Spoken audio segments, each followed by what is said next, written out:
And we begin with the President of the United States facing a lot of criticism from the left over the debt deal, saying it would hurt some of the nation's most vulnerable. That's part of the contention from the left. For their part, the president and the White House are mounting a big sell to try to get as many reluctant Democrats on board as possible. Watch. I never say I'm confident what the Congress is going to do, but I feel very good about it.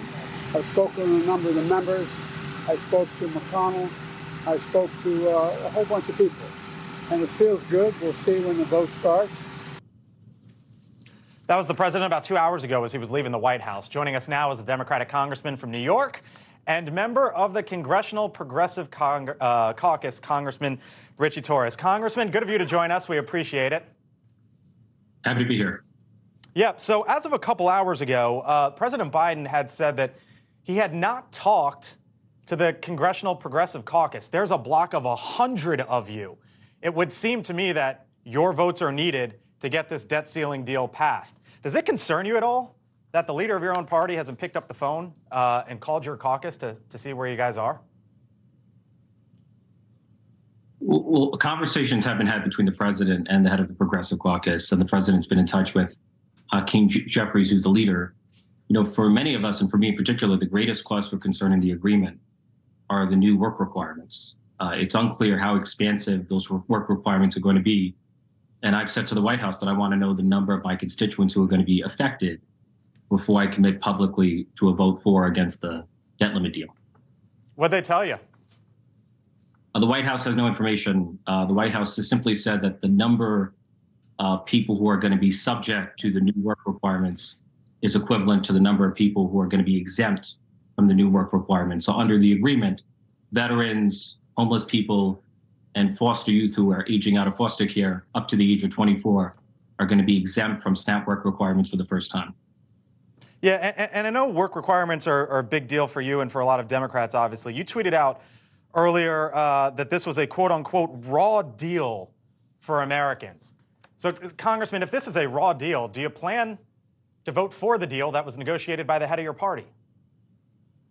Well, the choice here is not between good versus bad. The choice here is between bad versus worse. The deal is bad, but the alternative, a default in America, would be much worse. It would wipe out millions of jobs. It would cut the stock market in half.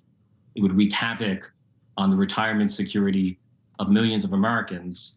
It seems to me the president did the best he could. Republicans originally demanded only a one-year extension of the debt limit.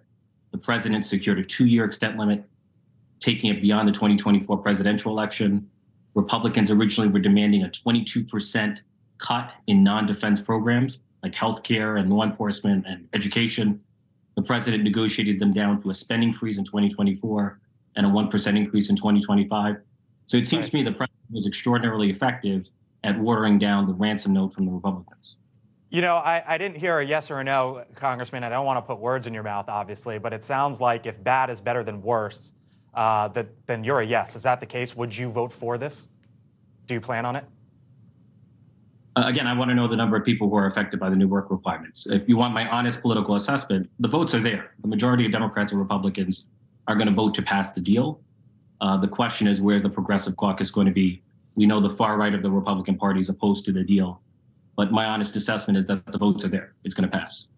Is it there from within the Progressive Caucus? Because, I mean, again, this is a block of 100, and you're a member of that, but it sounds like you're still up in the air. So where do the votes come from?